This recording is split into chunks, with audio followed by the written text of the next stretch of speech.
Good afternoon, everyone. This is day 28 of the Trump Republican shutdown.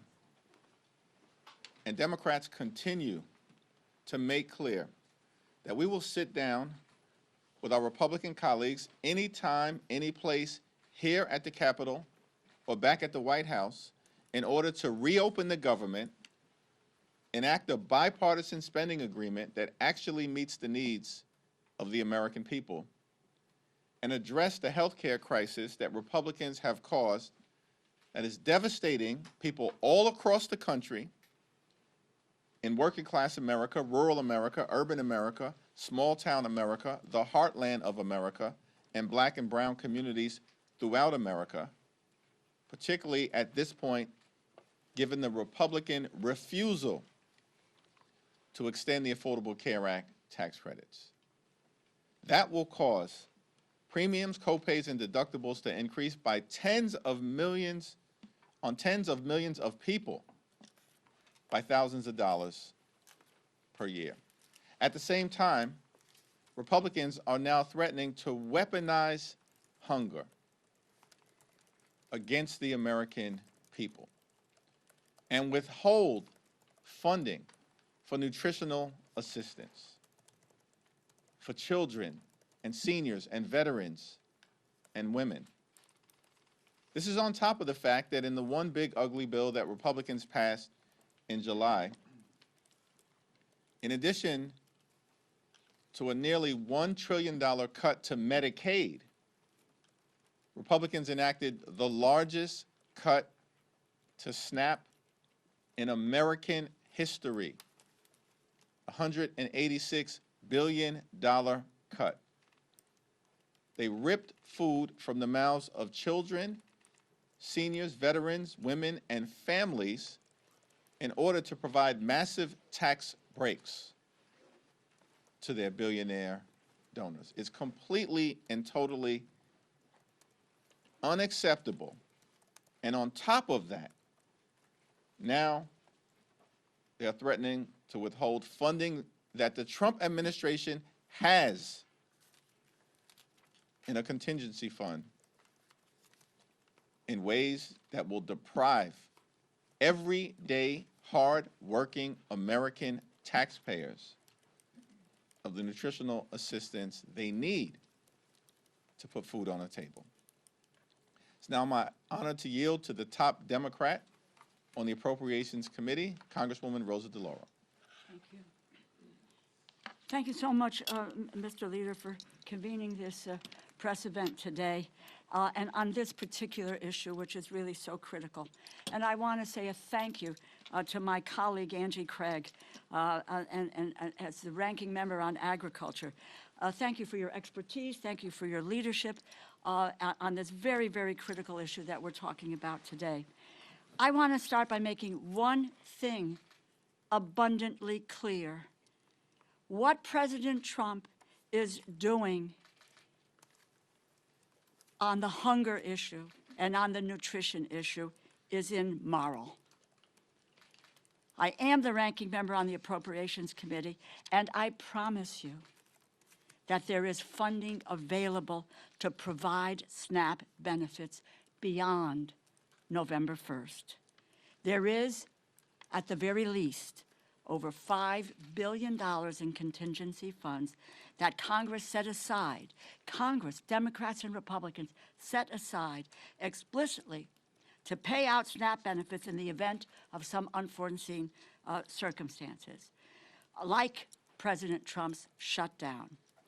They are, in fact, by doing this, in violation of the Empowerment Control Act of 1974. The contingency funding that we set aside for SNAP is not optional spending. It is required by the law. We appropriated that money for this purpose. The White House must spend it, and what they are doing right now, blocking these funds from going out, is illegal. As a matter of fact, on October 1st, they took $750 million from this fund to deal with paying benefits in Puerto Rico and providing administrative costs to other states. So they acknowledge that this fund can be used in order to deal with SNAP benefits. There was nothing stopping the Trump administration from making sure that every single one of the 42 million Americans, 16 million children, 8 million seniors, 4 million people with disabilities, 1.2 million veterans received nutrition assistance in November. And we are at a cost of living crisis with skyrocketing food costs. And President Trump is doing right now is using the fear that so many working people have about where their next meal is coming from as a political bargaining chip. Does anyone actually believe for 1 second that if President Trump really wanted to cover the SNAP benefits, they would not be able to find the money? When he wanted to bail out his buddy in Argentina, they found $40 billion. When he wanted to build a new ballroom to host his billionaire donors, they found $350 million. They found the money. When he wanted to make sure his Homeland Security Secretary could fly in style on 2 new luxury private jets, they found the money, $172 million. But now, when it comes to making sure hungry families can put food on the table, all of a sudden, they can't find the money. And what it costs us every month is $8 billion. And I saw the Secretary, Rollins, this afternoon saying it's at 9.2. I'm trying to find out where she got that number. It's $8 billion to cover SNAP dollars. Is that right, Angie? Right. Angie knows these numbers by heart. She's now talking about 9.2. False. And that there is no, they have, with the snap of a finger, that money can be released and get to people who need it. So if there's between $5 and $6 billion, we may be $2 billion short, but that's enough to get us into November until what we're doing, and then we can look to deal with the rest of it. The Trump administration is more than happy to cut backroom deals. They want to dole favors out to the highest bidders. It's a shame that 16 million children who rely on SNAP benefits did not shell out a hefty donation to the president's inaugural fund. But they're only kids, after all. House Republicans are still on vacation. We have not voted on any legislation in over a month. But if they were here, I doubt that they would object to the president's decision, not just because they are too cowardly to stand up to him under any circumstances, but because decimating food stamps, its food stamps, is what they have wanted all along.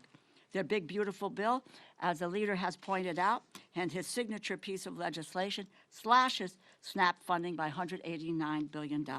That will strip 22 million Americans of some or all of their nutrition assistance over 10 years. Let me just conclude by saying to you that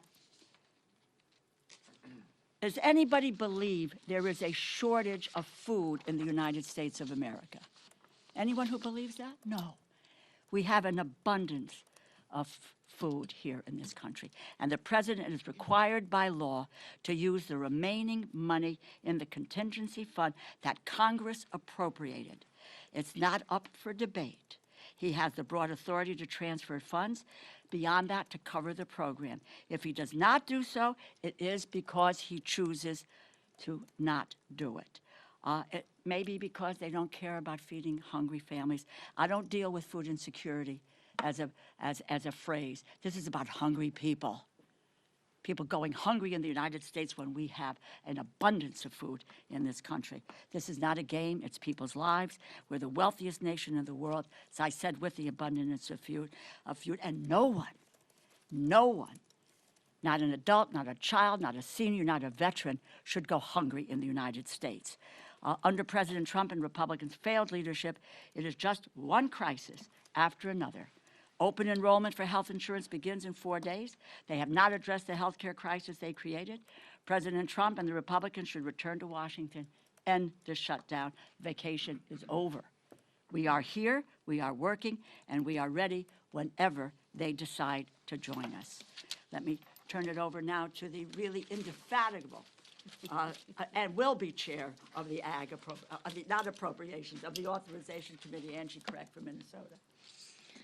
Well, thank you so much, Rosa, and thank you, Leader Jeffries. We are here today because President Trump and Secretary Brooke Rollins have chosen to take food away from 42 million Americans. Instead of coming to the table and working with Democrats to find a way to protect Americans from losing their health care, their health insurance premiums increasing dramatically, or both, the Trump administration has chosen to use the security of food in our country as a bargaining chip in a government shutdown. The president can't even be bothered to be in the country while Americans line up at food shelves across our nation. 440,000 Minnesotans alone need access to the SNAP program. The Trump administration has the appropriated funds and legal authority to fully fund SNAP in November, plain and simple. They are refusing to follow the law, and they are cutting food assistance when there are ample funds available, over $5 billion in the SNAP contingency fund, and they have the legal statutory transfer authority to fund the rest. If the president wanted to help feed hungry Americans, he would. He's shown us that. He does whatever the hell he wants to, whether it's legal or not. This is not only legal, but it is the right thing to do. But his actions have shown a callous disregard for America's seniors, veterans, and families with children. Earlier this year, he canceled food orders to food banks, stopping $500 million worth of food from reaching people in need. Food that our family farmers across this nation have grown. Food that they counted on being able to sell to the nation's food banks. The Republicans' one and only priority this Congress has been the big ugly bill, which not only cut health care by $1 trillion, but also cut SNAP by $186 billion, a frontal assault on our most effective basic need food assistance program to help vulnerable members of our community who rely on it to keep food on the table. Now the administration is taking food away from 16 million children, 8 million seniors, and 1.2 million veterans. Their hands are not tied. Their hands are not tied. The law is clear. The law is as clear as this administration's cruelty is as clear. The law is as unambiguous as congressional Republicans' desire to let the ACA tax credits expire. It is unconscionable. It is egregious, and it is illegal. I'm calling on the president to do the right thing and the moral thing, which coincidentally offers him a chance to do something he rarely does, which is follow the law. I'm calling on my Republican colleagues to speak up to your friends in this administration and at the USDA and deliver a simple message. They have the money and the authority to fund SNAP. Hungry Americans are not poker chips. Their health and well-being are not to be gambled with. And I so appreciate the attorneys generals from across this nation, including my own Minnesota Attorney General Keith Ellison, for standing up to this administration earlier today. Stop playing politics with America's hungry children, veterans, the disabled, seniors. Get back to the negotiating table. Open up the government and fund SNAP in November. Thank you. Connecticut joined that suit too, so excited to be with you. We're going to do on-topic questions first around the shutdown, SNAP, and healthcare. My question is for Congresswoman DeLauro on the shutdown. The speaker said that throughout the shutdown the last month or so that appropriators have still continued to work on the 12 appropriations bills. Can you talk about what that work has looked like as lawmakers have been off the Hill? How have your members been able to engage with Republican appropriators in both the House and Senate? Sure. When when the four of us sat down, Congressman Cole, Senators Murray and Collins and myself, that's really now over a month ago, and we came together and we talked about 2 or 3 things. One of them was that what we needed to do was to have the top lines for the agriculture, interior, and the military construction bill. The second thing, and we agreed that we would do that, so we had a number to work to. The second thing was that we would do a bipartisan continuing resolution. a bipartisan continuing resolution. And that would include two things, one of which was to take into consider Democratic priorities, because all of the bills that we had seen were just unilaterally partisan. And amongst those Democratic priorities was the issue of health care and the premium subsidies and the Medicaid cuts. It's $1 trillion and the skyrocketing costs that are now upon people at this very, very moment. And the other thing that we spoke about, and there was a consensus about this, that what we needed to do was, in the future, when the appropriators came to a conclusion, that would stick, and that we wouldn't have any unelected bureaucrats who were saying, no, money's going here, money's going there, everywhere, except for where it was appropriate. We had consensus about that. Not a few days later, on the table, bang, this is a Republican continuing resolution, and therefore, that's what it is. In the meantime, yes, staff in both the House and the Senate have worked on those three bills, and I would just say they have made progress on the bills. But the issue now is coming to the table to be able to deal with the continuing resolution and the issues that have been central to that, which is cutting the costs and canceling the cuts and saving America's health care. Now, you may want to ask, what does that have to do with the bill? Well, the continuing resolution is 91 pages. 67 of those pages are about health care and so forth. So it is the appropriate conversation, and given that those notices are going out now, that we need to deal with it now. So we are waiting for them to come to the table to reopen the government, and honestly, if we can get my three other colleagues, we would move on appropriations bills. But they have refused to come to the table since the outset of this debate. And Donald Trump and Republicans have taken a my way or the highway approach from the very beginning of this Congress. And we've maintained, led by Rosa DeLauro, that we want to sit down and negotiate a bipartisan spending agreement, now reopen the government, but at the same period of time, address the Republican health care crisis, which has been devastating on everyday Americans and hardworking American taxpayers throughout this year, including the largest cut to Medicaid in American history. Hospitals, nursing homes, and community-based health centers closing because of Republican policies and their one big ugly bill throughout America, including in rural parts of the country.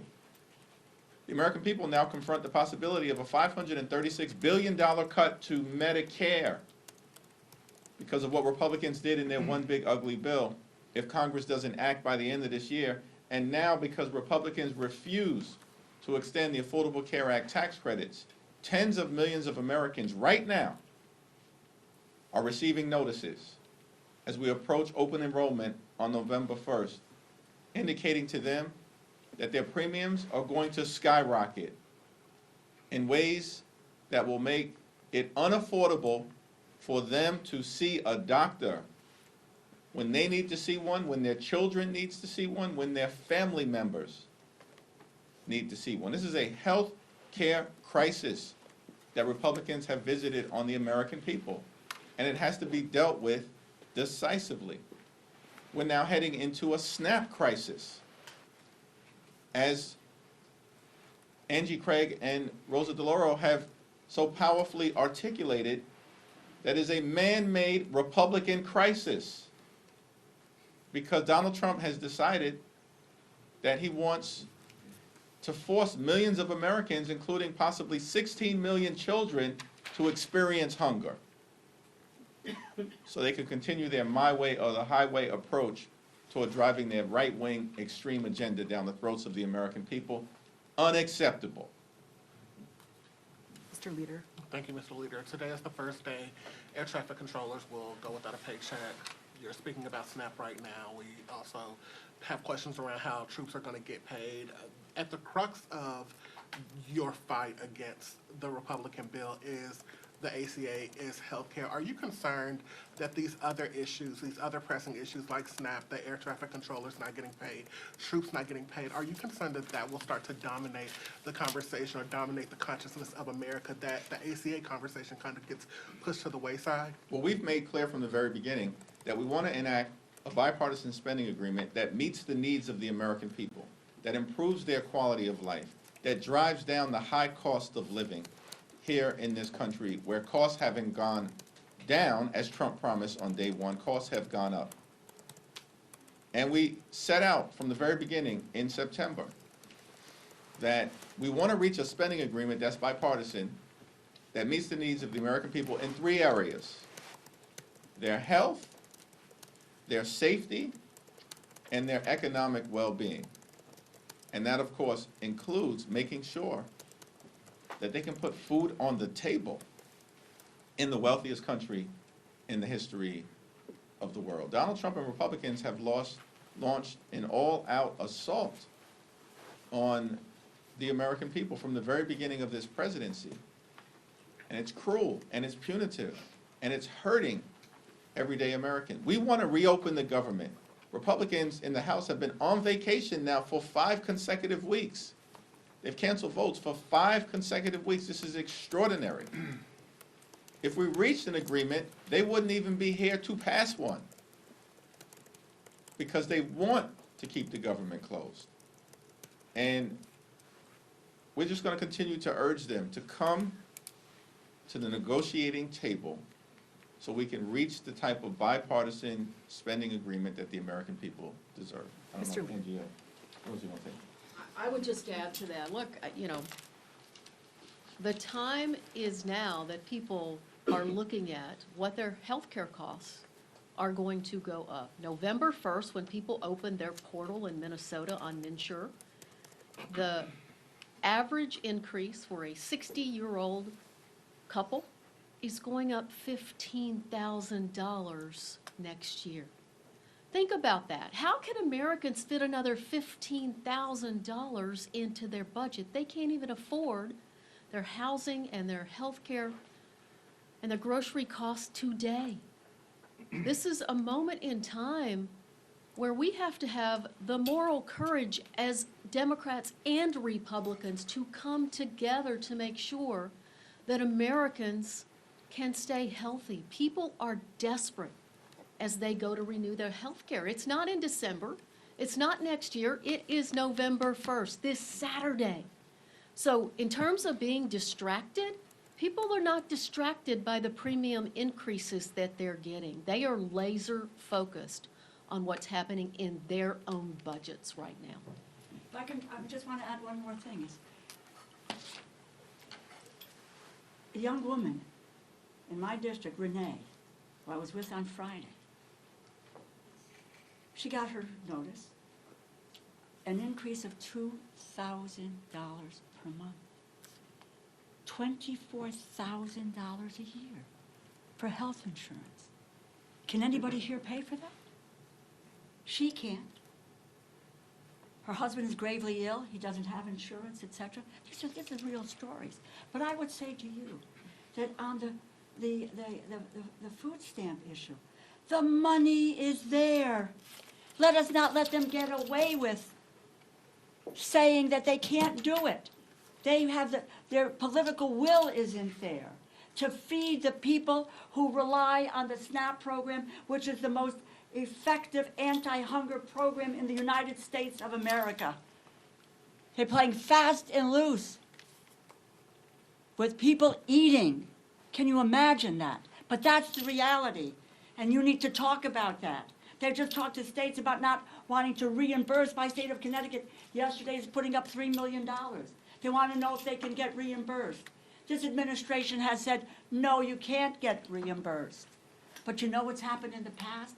Because Democrats and Republicans have come together to work on these issues, all the benefits have been paid out, whether it was a reimbursement or it was the benefits that they so deserve and that they qualify for. This is an administration that is lawless at its core, and we cannot let them get away with it. Mr. Lee. Yeah. So we're almost about 3 days out from where the original Democratic CR was set to expire. Can we expect to see a new Democratic CR with a new date and any other potential policy changes? Well, we'll continue to be in conversation with our Senate Democratic colleagues. We've all held firm to the proposition that we want to reopen the government.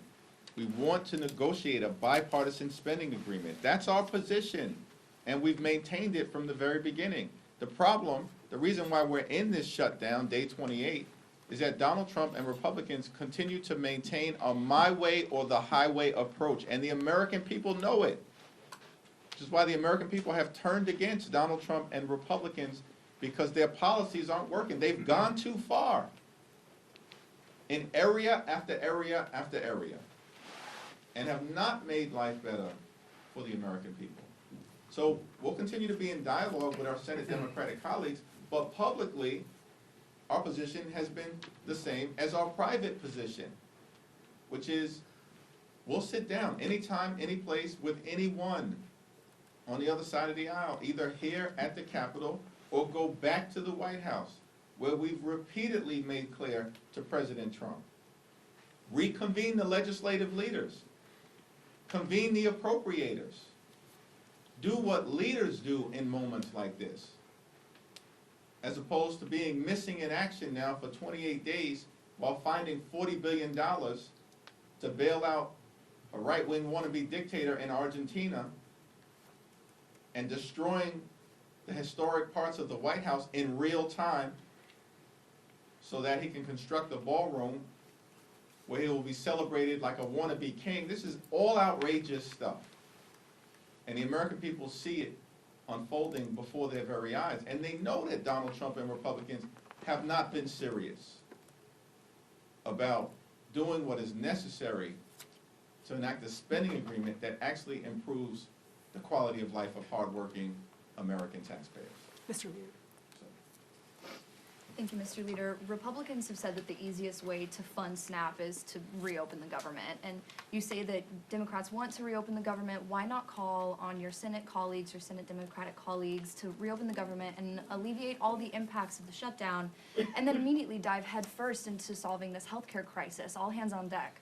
As has been the case, and as Angie Craig and Rosa DeLauro, who I'll yield to momentarily, have repeatedly said, the funds have already been allocated by the Congress in a bipartisan way to allow a continuation of SNAP benefits through November 1st, deep into the month of November, and there's additional funds that are available to be reallocated so that not a single person in this country goes hungry. And if that happens beginning on November 1st, it's because Donald Trump and Republicans want the American people to go hungry. And that's the problem that we confront. Yeah, that's absolutely the case, and that's exactly what the lawsuit that was filed across this country by 23 states, District of Columbia, others, says that they have an absolute legal responsibility to use the contingency fund to fund SNAP. That we have never seen a lapse in funding of SNAP during a government shutdown previously. And they also have the authority, Secretary Brooke Rollins, to move additional money over to make sure that not a single child in this country goes hungry. They are ignoring their legal responsibility.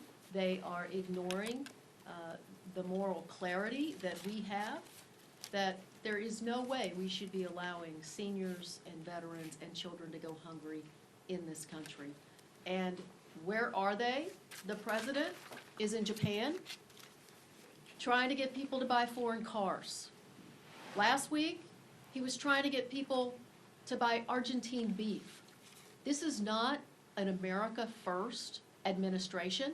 These are not America First policies on behalf of this administration. And what people really care about in Minnesota and across this country is what's happening in their own budgets. And what's happening in their own budgets is that this president's trade wars, attacks on family farmers by decimating the farm economy, is causing farm bankruptcies to dramatically increase across our country. And look, it's a slap in the face to family farmers.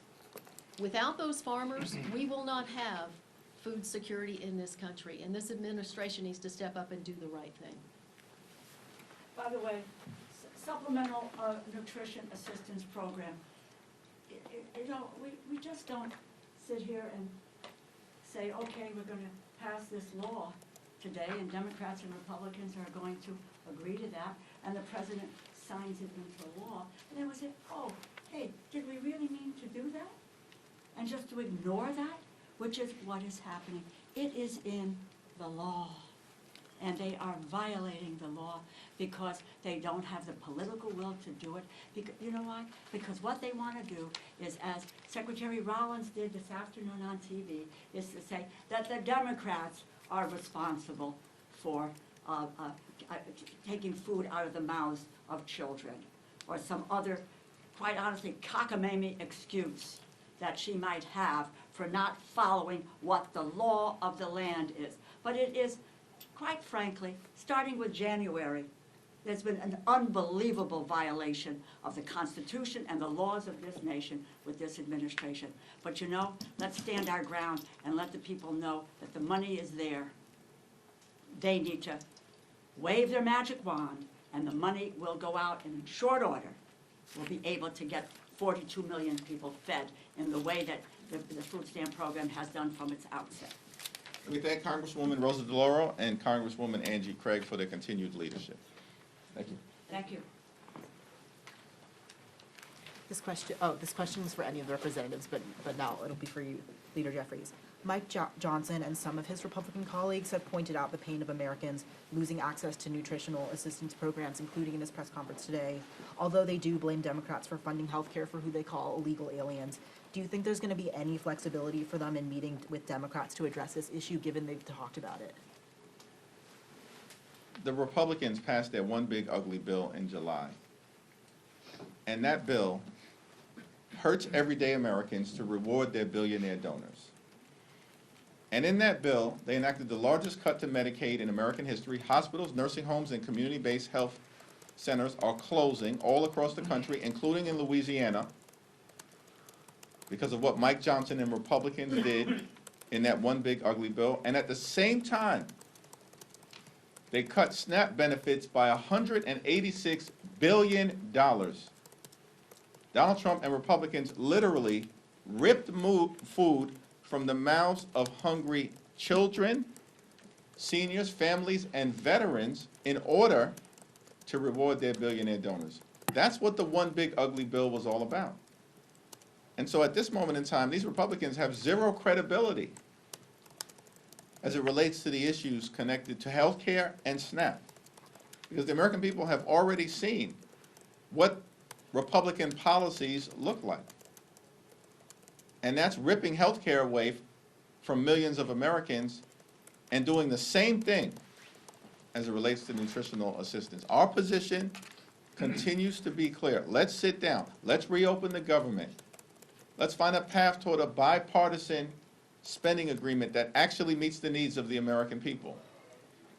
But we have to address the Republican health care crisis and the fact that on November 1st, just a few days from now, open enrollment will begin and reality will strike for tens of millions of Americans who receive their health insurance, both from the Affordable Care Act tax credits and beyond,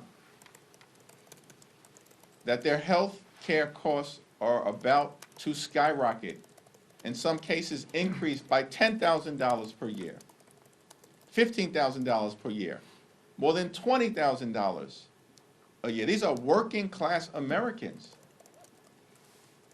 who are about to be hit with these dramatic increases that they cannot afford. And that's why Democrats continue to be in this fight until we win this fight. Thank you, Leader Jeffries. The House Oversight Committee released their report into the former President Biden's auto pen use and the probe that they investigated. And Attorney General Pam Bondi said that the DOJ will initiate a review of the Biden administration's reported use of the auto pen for pardons. Can I get your reaction to that? The so-called chairman of the House Oversight Committee, James Comer, continues to behave like a malignant clown. We can't point to a single thing that he's actually done to make life better for the American people. Here's what he should investigate. if he's investigating presidents or former presidents. Investigate the fact that Donald Trump promised that costs would go down on day one. He promised, Donald Trump, repeatedly, that costs would go down on day one. Costs haven't gone down. They're going up. Inflation moving in the wrong direction, as evidenced by the most recent report that was just issued last week. Housing costs are up, grocery costs are up, child care costs are up, electricity bills are through the roof. And now, because of the Republicans' refusal to extend the Affordable Care Act tax credits, tens of millions of Americans are about to experience dramatic increases in their health care costs that will force medical bankruptcy on many of them, or they'll have to make a choice between going to see a doctor, putting clothing on their back, paying the rent or mortgage, or putting food on the table. This is what's happening in the United States of America, the wealthiest country in the history of the world. If James Comer wants to investigate something, investigate Donald Trump's lie that he was going to lower costs on day one. Thank you, Leader. I have two questions. The first is about the federal workers, the largest unions letter earlier this week. Does this give you any concern that that will put pressure on Senate Democrats to cave? And then the second question is about Mamdani. Obviously, you've given him his endorsement. Do you encourage Leader Schumer to do the same? I issued a statement with respect to the mayor's race in New York City last Friday. That statement speaks for itself. In terms of the current situation that we find ourselves in relative to hardworking federal employees, we support them and will continue to stand by them. The Trump administration has fired or let go more than 200,000 hardworking federal civil servants this year prior to the shutdown that they're visiting on the American people. That's what the Trump administration has done. This year, fired more than 200,000 hardworking federal employees. They have been targeting civil servants from the very beginning of this presidency. In fact, members of the Trump administration have said publicly that they want to traumatize federal employees. That's what they've said. That's what the OMB director said. So our position will remain consistent. We want to reopen the government.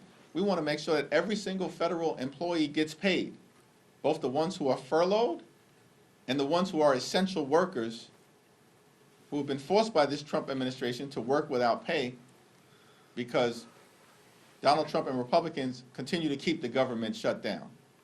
We know that's their position because House Republicans have canceled votes for 5 consecutive weeks. We know that's the Republican position because the Senate Republican leader continues to bring the same partisan Republican spending bill to the floor for a vote. It's now been brought to the floor 13 times, and it's went down to defeat 13 times because Leader Schumer and Senate Democrats, partnering with House Democrats, have continued to take the same position.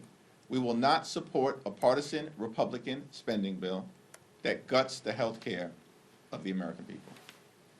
Third row. Thanks, sir. I'm curious for your reaction to reports that DHS has purged senior ICE officials and wants to replace them with Border Patrol. Are you concerned that this might signal a shift in how the administration is approaching deportations? Well, our view with respect to the immigration issue generally is that we support a safe and a strong and a secure border at all times. And that will continue to be important. We have a broken immigration system and it needs to be fixed. It needs to be fixed in a comprehensive and bipartisan way. At the same period of time, the American people are understandably horrified at the extremism that the Department of Homeland Security has unleashed on law-abiding immigrant families and communities, separating hardworking mothers from their children, in many instances, children who are American citizens.